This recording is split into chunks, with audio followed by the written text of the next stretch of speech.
Hey, what's up guys? Today's video I'm going to show you how to fix this content is not available in YouTube. So first of all, what you have to do is long tap onto your YouTube app and select the eye icon. Let's go ahead, clear the cache. So select storage and select clear cache.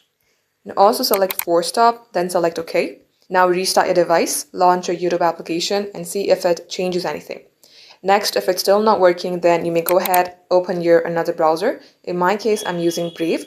Now type in youtube.com and search for a specific, let's say, video and see if it changes anything. If you are able to see the video in Brave and not in YouTube, then there is your solution. You may go ahead and only use this Brave for now.